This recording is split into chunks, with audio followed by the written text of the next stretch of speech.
Hello and welcome to Comic Solving Problems. I'm Stephen Allen. And I'm Eric McElroy. Good evening. Is it evening? Is this live? Is this coming at you live? It is live. When we recorded it, we were definitely alive at that point in time, where now, not so much. Yeah, who knows? Either one of us could be dead. That's it. And these days, what with Alexa, is it Alexa's got that new feature where they can sample the voice of dead relatives, so you can still have a conversation with dead relatives using AI. I mean, we might have died, and this show will just carry on if we can get that app working. Wow, that's not bad. Well, I mean, I bet the material would improve. Yeah. Could you imagine how, like, AI would definitely work out the format of my jokes? And pull back reveal.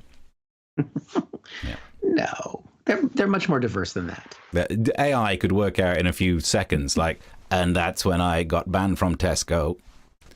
That's all it takes. That's all it takes. So anyway, welcome along. This is our comedy streaming show where we look at some news stories, try and solve the problems therein. Two comedians solving problems. What more could this world want? Darn it. A lot. Yeah. So much more. Yeah. So much more. But this is what you've got as a world. Instead of what you might want, this is what you get, which is life in general, which is what I've been trying to teach my children. You want, you get. Oh, delightful. Just kidding. I have found I found that being a father has changed me quite a lot. I now pronounce the word little as lickle, and I'm sure there'll be some other changes. They're coming down the path, but you know, I'm different now. Yeah, I mean, to be fair, your little sprog isn't old enough to change anything. Yeah. I mean, he's not driving. I got a card for Father's Day. There's no way that was his handwriting. Does he think I'm a fool? He'd palm that out. He got someone else doing it. He might as well have written down the bottom, dictated but not read. But get used to that. You got 3 years of that at least before they really comprehend what's going on, and then they make the choice when they're 4 about whether or not they really want to give you that card. Yeah, that's a hard day. Yeah. But surely by then no one will be doing cards. Why are we still limping along with this card bullshit? I mean, what? Because Attenborough's not done a video with some greetings card, glitter-filled whatever, crammed up the hoo-ha of a penguin. Whenever that happens, finally we'll get over this stupid obsession with, like, oh, something happened in your life, here's a bit of a tree. You say that, but didn't you get paid by a card-making company to write pithy jokes for one? Oh, I wrote a lot of jokes for a well-known card company, and originally, there was this event where they got comedians to write them, and then there was the main one, the joke about ears, which only works when you say it, not when it's written down, which is an odd choice for a card. But then the second bout of writing was when I'd run out of money during lockdown, and it was I always say it was 2 weeks. It might have been longer, but when it was roughly 2 weeks after my father passed away, I had to write a page of Father's Day jokes. Oh, fucking hell. So, no wonder I don't like cards anymore. Those must have been some cheery Father's Day cards. Yeah, just be lucky you've got one. I'll send that. What's wrong with that? They never give us the stats, though, so I don't know how many people have bought any of the cards that I've written, because I don't want those stats. They're never going to be good. If they're a massive number, I'll be like, oh, I should have been paid more. If it's a tiny number, well, I'm not funny. So no one walks away from that a winner. Yeah. Can you do every Father's Day card, just open up and go like that? Every single one. No, because you might buy one. That would be the weird thing, though, wouldn't it? If at some stage Rory ends up buying a card, I'm like, this joke rings a bell. Why is this Father's Day card about being banned from Tesco? Yeah. It turns out this joke about an ear. It doesn't even make any sense written down. Oh, I get it now. Dear. I can't believe I made money out of that joke. Because that was when I was trying to write one-liners, and I used to send them into like lads magazines just to get material published, and then ended up doing an Edinburgh show that had pictures of all the jokes I'd had in different newspapers and magazines as like a theme running through it. But what was the joke? The missus has spent all of the money for the mortgage. No, the missus has spent all of the money for the bills. Actually, this is a cost of living joke. So seeing as I'm desperate for more material about cost of living, I'll just do it in the bit when I'm talking about cost of living later. All right, and we'll be surprised. Yeah. You act surprised. Get some acting on this show. And that's why, I mean, that's the kind of crafted material that is over a decade old, which is why you should contribute to our Ko-fi. Yes, please. Have you checked on that yet? We need to know if we've got any pennies. We could be spending money on things. Yeah, it's negative. Oh. I'm not really sure what that means. Interesting. We owe them money, apparently. So they've seen the show. Okay. But yes, while you're watching, you can subscribe to the channel, like it and stuff, smash something, and while we smash our heads against the wall. But yeah, we've got some stories, don't we? And shall we? We've gone almost 7 minutes now and not even done a story. We can jump into. Do you know what? Just as a treat, I'm going to talk about the cost of living. No one saw that coming. The cost of living crisis. I mean, look, it's impacting my life anyway because my missus spent all of the money for our bills on cotton buds, and now our mortgage is in arrears. Now, look how that fits in. It's topical material, technically. Seamless. Yeah. You can bring that back to your stagecraft. I'm not sure it fits my modern day thing. No. Let's do it. Yeah, I'll fit it in there. I mean, I'm going to be doing that joke about being changed as a father. That one's happening on stage. But yeah, the cost of living crisis is problematic. And there was one story saying the North has been affected more badly than the South when it comes to petrol prices. So if you are watching in the North, just drive down. There's a petrol station just around the corner. There's a Asda on the go, and it's cheaper. So we're solving problems. Darn it, that's what we're doing here. But definitely. There is another solution to the cost of living crisis. If you are really struggling, there is a way you can make more money. I don't mean that dirty. There's another way that you can make money. This story caught me. Hard-up families will be paid to use less electricity and avoid blackouts. Okay. Which is genius because we might be, fuel is expensive, electricity is expensive. The fact that I have to put 15 lights on to light this shed, I regret now. Well, let's do a web show that costs electricity. What? Ko-fi. But the problem with this is that if you are a hard-up family, you cannot use electricity and they will give you money. They're only going to go and spend it on electricity. This is like those schemes to pay people to lose weight. What do you think they're going to spend it on? I can tell you right now. It's pizzas. So this doesn't make much sense to me. Yeah, it seems like a problem that it's one of those eternal problems. It just loops. I mean, luckily, electricity it's like that infinity loop, isn't it? Electricity just constantly, it just goes from one source to another constantly, and just evens out. That's the problem. Scientific understanding is amazing. Is that the loop of electricity? It just takes a long time to get back from the power station back to our house, and that's why it costs so much money. Right? Have you ever studied Maxwell's equations that tell you that electricity doesn't flow in the wires through the electrons? Yeah. Andrew Maxwell, the comedian. Yeah. It's the field that's induced. Yeah, I love an induced field. Yeah. You got any of that? You see, to me that sounds sciencey, but to you that just sounds like drugs at Glastonbury. Yeah. Oh, I'm going to go down the induced field. I wish I was cool enough to do drugs at Glastonbury. But your point about people driving from the north to get petrol in the south, obviously that's implying that by the time they drove down here, they'd have to buy more petrol than if they stayed up north. Oh. Am I explaining the jokes? Is that too much? But there was a clip online. It was some Trump supporters who were complaining about the high price of gas in the U.S., which is half the price of gas here in England. But still, they were complaining about it whilst they drove to 40 Trump rallies. There you go. It's a problem that solves itself. There's a way. There's a way you could save some of that money, mate. Just watch them on YouTube. They're all on YouTube. But I'm not sure if this, I mean, it's almost like staying at home from a Trump rally actually would help. It would help more than this. The idea that you'd be paid to use less electricity. Honestly, I don't get my head around it. It's the opposite of Keynesian economics.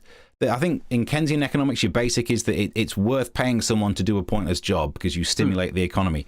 You're paying someone to not use something. So they've got more money, but they can't spend it on anything. It's just going to go into fixed assets, isn't it? Honestly, it's a story that I don't get my head around at all. See, and you act like you're so smart all the time. Yeah. Totally makes sense to me. Explain it to me then. We're running out of time, and I think you're buffering. To cover, so.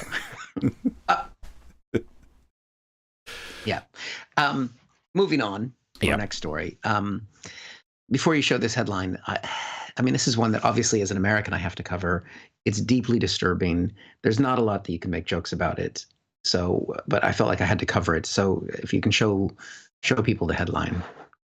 Rudy Giuliani was slapped in the back in Staten Island and called a scumbag. And this woman, it was violent. It was violence against poor Rudy Giuliani, who's done nothing wrong or to deserve anything bad coming to him.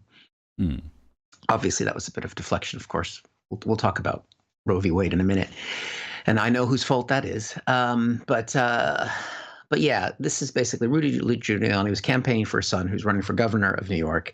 He was at a store in America. Someone came up and slapped him on the back. And we actually genuinely have the store video of the incident. When you watch this, Rudy Giuliani, well, we can play it here. I think I can talk you through it. There's Rudy Giuliani down center. There's the slap. You can see, and there's the guy. And the guy just walks away. People looking at him like, what did you do? And then... So that's what happened. So that's the incident caught on camera. It's clearly Rudy there because you can smell the alcohol from here. And now, if you want to hear Rudy's description of the incident whilst it happens, we've got that as well, which we can play now. And all of a sudden, I feel a shot on my back, like somebody shot me. I went forward, but luckily I didn't fall down. Lucky I'm a 78-year-old who's in pretty good shape. Because if I wasn't, I'd have hit the ground and probably cracked my skull. And then I look around. Would you say that description matched what was going on in that video there, Steve? I mean, if it does, it turns out I'm flipping Superman. Like, if that can nearly kill people, I'm hardier than I thought. It's almost like Rudy Giuliani's worldview is distorted in some way. Like the man who's been going around the country for the last year and a half saying that Donald Trump won the election, and that every video he sees ballots coming out of thin air for Joe Biden, beginning to wonder about his perceptions of judgment. Just saying. Yeah. He didn't really sound like Rudy Giuliani either. No. It sounds like someone doing a really bad impression of Rudy. Is that now what he sounds like? That's because that's what he is. He used to be America's mayor. He used to be the guy that pulled together the city in the aftermath of 9/11. And now he's become a parody of himself. Yeah. Could we just play that? Have a little listen to his voice again. And all of a sudden, I feel a shot on my back. Is he in the middle of a poo? And all of a sudden, shot on my back. Because he got knocked. When he got knocked, it knocked his larynx. His larynx. Larynx. It was larynx. Oh, it knocked his larynx, did it? Larynx. What do you say? Larynx. That's what I'm saying. Have you been slapped recently on the back very gently? No, it was more like a shot. Yeah, of course it was, yeah. I mean, for a nation that is so obsessed with guns, you think you'd know the difference. You would think. Yeah. But you would think he didn't know that there was also CCTV camera on him. Well, it's not the first time he's been filmed doing something embarrassing. It turns out that guy was Borat. Yeah. But it's not even a good slap, is it? It's just a tap on the back. You can see he's making contact with the fingers, not with the palm. You want to do damage, you got to go palm, not fingers. Yeah. I think it's more about the fact that Rudy might have been exaggerating just a little bit. Yeah. I mean, was there a second slapper behind a grassy knoll? It's got that Zapruder film type. I can't wait till Oliver Stone does a movie about this. That guy's pushed him back into the left, but not enough to see on CCTV. Yeah. Anyway, so that's the big story consuming America, because that's the only thing going on in America right now. Right. That he nearly got vaguely tapped on the shoulder. He got touched. And at least, again, just to look at that little video, at least the guy comes up and taps him on the shoulder nearest to him. Didn't do that real dick move of tapping on the furthest shoulder. If he'd done that, he would have deserved everything that's coming to him. It's like I was shot on the other shoulder, but not the one where I was meant to turn. Where did he go? 78-year-old. There was a tap in there and he's gone. I don't know where he went. It's an amazing film. Beautiful. So that's the state of politics in America. That's all that's happening. A little update in politics in the UK, just with Boris Johnson. The problem is these days we're doing pre-recorded streams, and it's nerve-wracking because I don't know whether he's still Prime Minister. By the time this goes out, he might have quit or he might have been removed. It's terrifying. There's a story which I got the headline, but I didn't load it in because it's him just saying he's not worried about another leadership campaign because the leadership issue has been settled. 212 to 148. Yeah, real settled. That's absolutely cinched it. And the idea that, no, this decision's been made, it can never be changed. If only there was an example of a decision this nation made that was changed a couple of decades later. But interesting. But the headline that I did like is when he says, Boris Johnson says voters are fed up of hearing how he stuffed up. Yeah, and he thinks the solution is that we stop talking about it rather than he stops doing it. Yeah, we are sick of you stuffing up. In the same way that people are sick of you having like a shit ton of children. But you think maybe not putting it on Wikipedia is the solution rather than just keep it in your trousers for a bit? I don't know how long this guy's got left, but I will miss him. I do think he should stay, because without him, we would be writing Jeremy Hunt jokes? As a broadcaster, I fear Jeremy Hunt being Prime Minister, because a lot of job losses. He's going to impact employment, especially in the broadcast area. Yeah. Everyone's done it. Everyone's ended up saying his name one wrong. letter away. Because it's difficult. It's almost like a mental test, because it sounds so similar and it's what you're thinking. So it's really difficult to separate out your inner voice and your outer voice. Honestly. It also sounds like you have schizophrenia, but that's a different problem. Well, do you know what I mean, though? It's like when you're trying to remember the next line in something while saying it, and you just fluff your lines. Yeah. But you fluff your lines in general, that's fine. But thanks to him... Ofcom. Yeah, thanks to him being like the top word on Ofcom. Yeah. Right up there. And that means that, the number of times I of course used to broadcast in Kent, which every year has the Kent County Show broadcast from the Kent County Showground.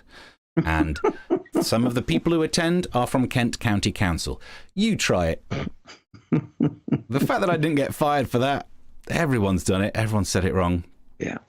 Considering it doesn't sound like you get fired from the BBC.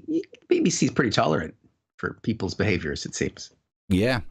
Which is bizarre, because we spend all of our time really terrified in the world of broadcast that you might say Jeremy Hunt wrong, and if you do, you'll never work again. Meanwhile, on ITV, Ant and Dec literally say broadcast across the country. Is that a tree? Is that a tree that grows what? Oh, yeah. Oh dear. Well, we're going to ping pong back and forth here, because we're going to go back to America now. Yeah. To the actual real serious story, which I think we do have as a headline here. Not that we need it, but the Supreme Court has overturned Roe v. Wade and removed abortion rights for at least half of American citizens in half of the U.S. states. And a lot of people are wondering how this happened. And I know why this happened. I know what's led us to this moment. And it's simply, I blame Brexit. I think it's clear as day. It's obvious that Brexit is to blame. Now, before people freak out, I'm not talking about the current Brexit. I'm talking about the original Brexit, the original British exit of nutjob Puritans leaving the UK and coming to America 300 years ago. And in that, I include some of my ancestors that came over around the time of the Pilgrims and all that stuff. These were radical, right-wing freakazoids, and you kicked them out of England. They ended up in America, and they've just been waiting. And now, 300 years later, they're trying to take us back to the Salem witch trials. So thanks, Brexit. Thanks. The original Brexit. Would you not think that the original Brexit was some pesky skirmish about you lot not wanting to pay tax? That maybe if you'd have just stumped up your tax and we were still making your laws, you'd still have abortion. No, because all those people were the original Republicans. They were worried about taxes and women's health care. Or specifically witches' health care, and burning the woman at the stake to see if they were a witch. So it's been the same thread all the way through. It's Britain's fault. Everything. I still feel like we have the right to abortion in Britain. Feels like if you were still ruled by us. Yeah, for now. But that's only because Johnson's prime minister. As soon as he's gone, watch your abortion rights in the UK. Yeah. I mean, he is a populist prime minister, but there's no way he's getting rid of abortion. Come on. Everyone mocks him for the number of kids he's got, but if we didn't have abortion, that gag be the like kids 10 he times. could have had. Oof. Oof. If I'd had the time, we could have done a in memory of, like, the kids Boris Johnson could have had, and just scroll some names. That's probably a step too far. Yeah. Even for me. Well, we've got the technology to do it, but it's a bit late now. Yeah. Oh well, yeah, we can't put it in edit post. So yeah, it's not good, the Roe v. Wade thing, but I'll blame Brexit. Why not? If you want a hot take on that subject by me, you could read it in the Romford Recorder or the Swindon Advertiser, and I believe the Chronicle Advertiser in Mansfield, because I wrote this thing about how there's lots of retro-y things. Like, you sit around looking at a kid thinking, what will life be like when he's older? Will it all be flying cars? And it's never flying cars. If there's one thing we learn from Tomorrow's World, it's never flying cars. I know I've used this line on here before, but I remember watching Tomorrow's World where they had robots playing snooker, and here we are, 2022, still playing snooker manually like cavemen. So we've never received what we were promised. And actually, if anything, we just seem to be reliving slices of the past. Kate Bush is at number one. Now, we've got train strikes like 1982, inflation like in the 70s. So if anything, the question is, what part of the past will be being recreated when Rory's older? I mean, we've gone so far back as to have polio in the UK. We're really doing the retro pretty good. Pretty good. So yeah. Love me some polio. Read more of those jokes in the newspaper coming out today, Tuesday. You can get the Swindon Advertiser one. Yeah. Today. That's how you do it. Thinking. So there's that terrifying story from America. I got another one to update us in the stories from the UK. So I've done Boris Johnson. I've done the serious news. I've done cost of living Boris Johnson. So I looked at the Daily Star. Because every week there's some story about in the Daily Star, some weird stuff that we can joke about. Normally it's sex dolls, actually, which is one of the reasons why I refuse to become one of those people to not use electricity. But anyway, so, because in the old days it was just inflatable, but these days rechargeable. That's the problem. In the Daily Star, we have this story of a baby elephant that ripped off a model's skirt to expose her thong before getting told off. And in the elephant's defense, they don't like thongs. They prefer trunks. Yeah, where's the... No, not that one. Not that one. There it is. Thank you. Thank you very much. Thank you. Round of applause. It's a sweet little joke, isn't it? It's not offended anyone. That's what I like about it. Except for the elephant community who don't have trunks. And also... Snoutless elephants. I slightly think that this elephant's going to get Me Too'd. I mean, getting told off, never working again, more like. I mean, did she start by crawling on the ground, or was that her trying to get away from the elephant? What led to that? Oh, you think the pictures are the wrong way around? That's the before picture. Then in many ways, that is her fault. No, I don't know what's happening. I don't know why the sequence of events. Where in picture one, she's standing there surrounded by the family, and then she's gone off with the younger elephant. Who clearly can't give consent. Yeah. I think there's another story here. I think there's the bit where she stood there in the dress. The elephant comes up and taps her on the arse, and she thinks she's been shot, which is why she drops, gets the skirt down. That's what you should do in the event of a shooting. Drop, skirt down. Yeah. So again, if we had time, we would take that photo and we would put Giuliani's voice over it. Yeah. That would be... Yeah. That'd be worth a Ko-fi donation. You should donate just for the ideas that we didn't do. As much as for the ideas that we did do. Yeah. Just saying. We also did show you a picture of someone with a skirt around their ankles. So. Yeah. That's going to get us banned. Yeah.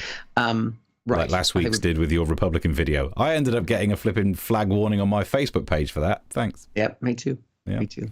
Yeah, but you too. Yeah, because it was your video. Honestly. Freedom of speech. We've got one more story, which kind of goes into freedom of speech, and I'm actually not going to show you this image because it's being taken down off Twitter all the time. So some people took because it's Gay Pride Month. So some people, did you know? I mean. The LGBTQ community, they've got lots of different flags. I think that's fair to say. They've got the original, the rainbow, but it's morphed into other things. So this is apparently the trans flag, which we have a copy of here. So that is the unaltered, normal trans flag. And it's got all kinds of things. The circle's like non-binary, I think, and the rainbow obviously is traditional and it's queer and all those things. Okay. So some clever right-wing pundits have taken that flag and they took 4 of them. They turned them on their sides. And because there's that triangle corner in there, if you do it the right way around, you can make it look like that part is a swastika. Yeah. So not going to do that now because it's being taken down off Twitter because maybe. And then these right-wing people are like, oh, look at this. Look at it. Look at me. I'm clever. Yes, you took an image that represents a group of people that were murdered by Nazis. and turned it into a swastika. It's almost Well like it's a terrible done, joke. you. Yeah. So it's just, I just see these things. I'm like, maybe there is an argument or a discussion to be had about the right place for trans women and all of these things.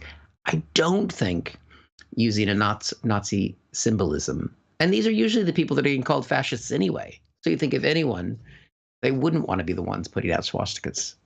Maybe it's because they are fascists. Maybe. Anyway, wouldn't want to say that for libel laws, but there is one thing, like, and now I'm not going to just be like, and now let's take a look at that flag and mock the things that's in it. But I think it's a bad choice to have a circle representing non-binary.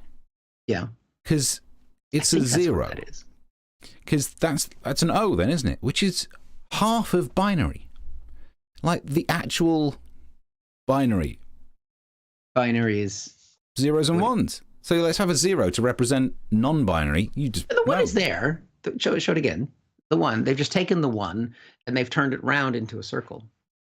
But then, so it still should be binary rather than non-binary. Speaking of non-binary jokes, I'm sure that this one got edited out of the episode that I did it in of Ministry of Offence. So I'll do it here now because it didn't get a laugh in the room. So there's no way they left it in.